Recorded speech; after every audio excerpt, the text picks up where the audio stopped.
of Black Mirror unfolds in a world unto itself. Each self-contained story presents its own slanted reality. Still, when we think of Black Mirror, we think of something unified, as if all these separate Black Mirror worlds connect into the same galaxy. As creator Charlie Brooker said at a BAFTA screening in 2016 in New York, they're all in the same psychological universe. Black Mirror has a, quote, flavor, he said. It's a box of chocolates, and they are all dark chocolates.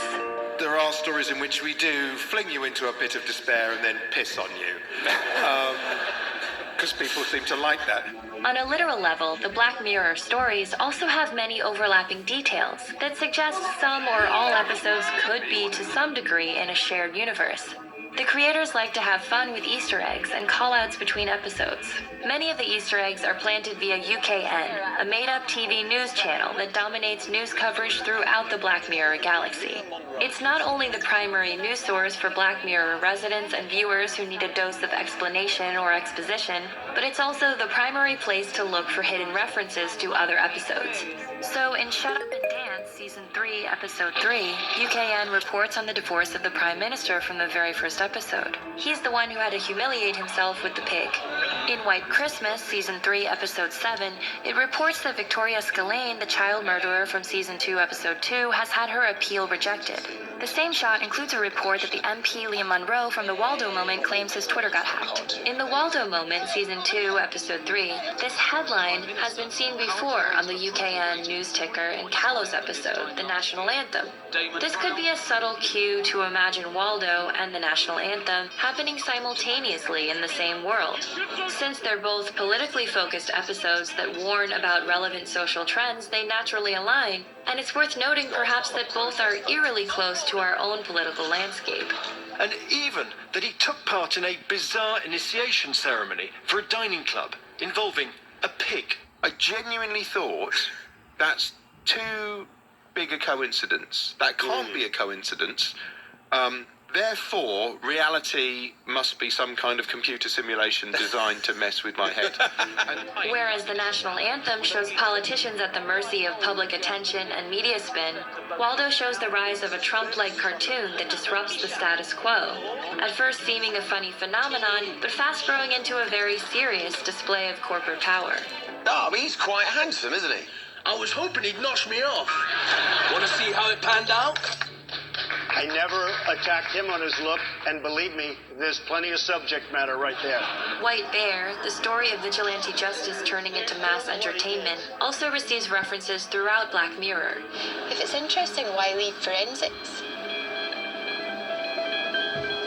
The Rannoch case?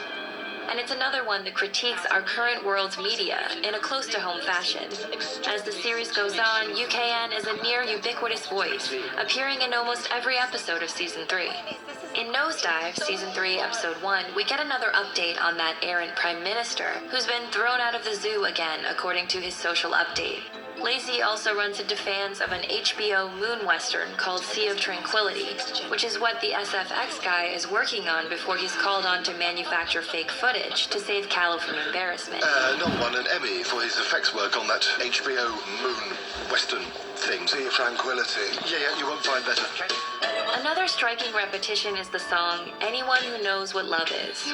It first features in Season 1, Episode 2, 15 Million Merits, an X Factor or American Idol-inspired dystopia, where people either have to sing themselves to fame on the show Hot Shot, or spend their lives on stationary bikes harassed by the mandatory watching of ads.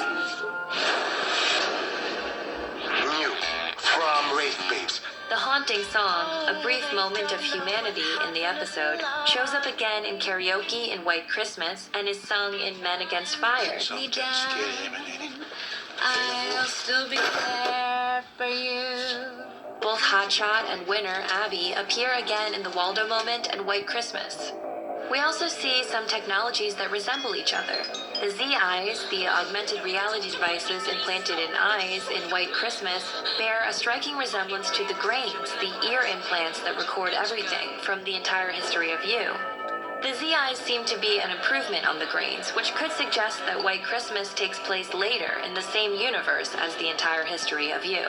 Still, while the writers like to make connections, Brooker says he doesn't like to hold to that religiously because he feels it would limit what they could do. So now let's talk about the Black Mirror flavor.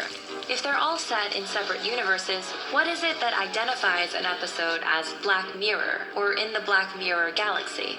We're dropped into a situation that's not immediately explained.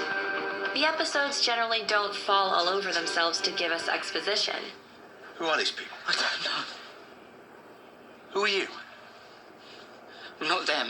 They wait for the facts of the universe to be revealed gradually through events. Often, what we gather in the opening minutes is far from the whole picture, as there tends to be a twist or major reveal in the later minutes of the show.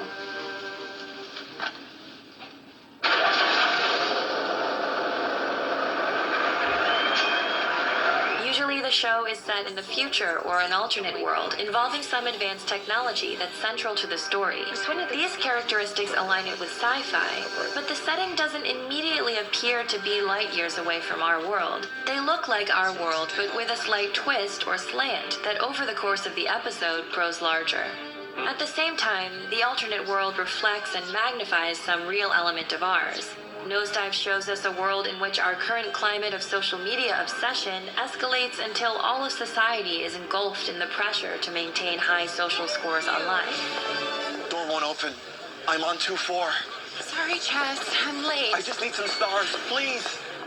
There's also an element of horror, or dystopia. As Brooker says, it's dark chocolate. At first, the worlds seem promising or intriguing, but they expose their dark underbellies. Like the title suggests, it's a mirror of our society, but a black one. It holds up a reflection of how the path we're currently heading on could lead to misery and dystopia. Feedback at this time. I'm on double damage. Please, remove your stuff from the airport immediately. As we begin watching an episode, we find it tinged with foreboding. We are waiting for the shoe to drop. We almost come to expect the twist, and we know it won't be good. But what exactly that twist is, and its moral, might catch us by surprise. Thus, that intellectual suspense keeps us wanting more. What if those are his real targets? The people on the list. Everyone who took part. The message common to all Black Mirror is more or less, beware. Let's think about all this a little more carefully and look before leaping. We should examine the snap choices we make in the name of progress without thinking through the long-term consequences. Bryce Dallas Howard, the star of Nosedive, spoke about that episode in relation to the term thintelligence, invented by Michael Crichton in the Jurassic Park novel. He describes thintelligence this way. They see the immediate situation.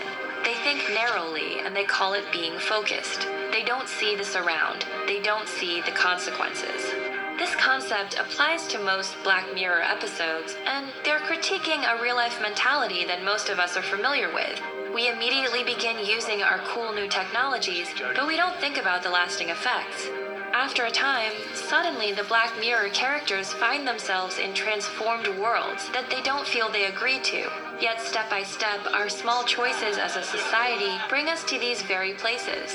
Howard said she hopes people take away from Nosedive, quote, a healthy dose of fear regarding these new technologies. Black Mirror feels like a collection of cautionary tales, designed to heighten our awareness about how short steps from our current world could lead to a drastically different reality, and one that we might not like very much. And it usually only lasts for, like an hour? But when they leave it going... shit. Price of progress, I suppose.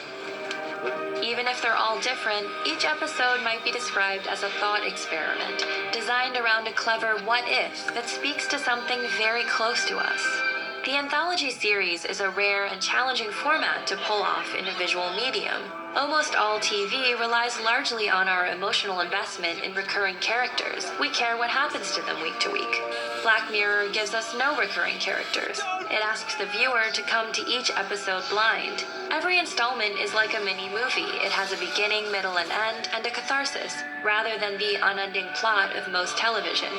According to Brooker, one of the pleasures of doing this kind of anthology show of standalone worlds is the power it gives to each director.